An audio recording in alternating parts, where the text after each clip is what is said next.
Okay, welcome to the screencast for the Instructional Resource Evaluation. I'm Josh Saunders, and here we go.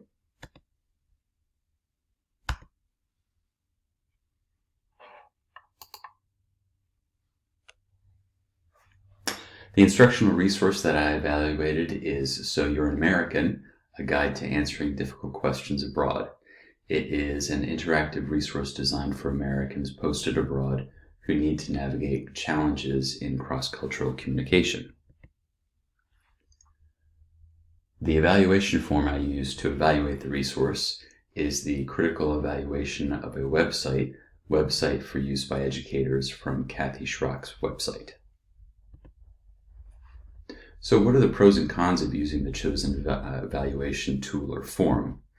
So the evaluation tool is appropriate for the resource because it evaluates elements relevant to the instructional experience, technical and visual aspects of the resource, subject content, and topic authenticity and authority.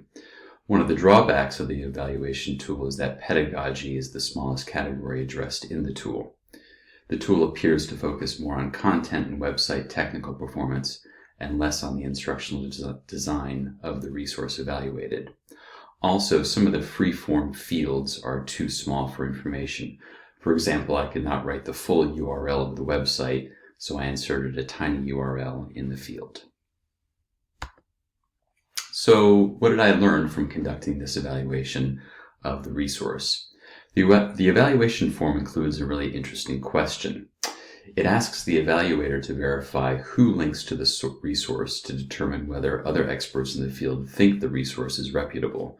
Prior to seeing this question, I never thought about conducting a search to determine who might link to the resource. The other insight I learned is that the instructional goals of a resource will determine which of Clark's and Mayer's principles to apply. Each of the principles has nuances and boundary conditions that need to be considered before implementing. For example, if your learner already knows a lot about a topic, it makes sense to give them more navigational control, especially if the sequence of the training is not a primary consideration. So moving on to Clark's and Mayer's principles, I'm talking about 4 of them.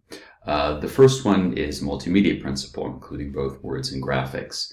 Learners see printed text, static graphics, and video diverse interlocutors that Americans might meet abroad. So that's pretty straightforward. The second principle is giving experienced learners control.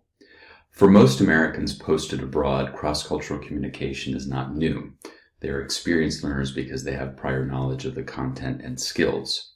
The topics and lessons are also independent of one another. The sequence does not affect learning, so it makes sense to give experienced learners control. The third principle is breaking a continuous lesson into bite-sized segments. The cross-cultural communication is a very complex topic. The resource breaks the topic into 9 subtopics, including what is culture and understanding your own culture, so it makes sense to break it down. And the fourth principle I want to address is designing the lessons around authentic work tasks or problems. Learners are prompted to respond to challenging questions such as, why do you Americans put your parents in nursing homes? And why are your schools so dangerous? Americans posted abroad are frequently asked such tough questions, and they need to be prepared to address them and to navigate challenging discussions. The technology I used for this screencast is Screencast-O-Matic. These are the 4 references I used throughout the screencast. And thank you very much for your time.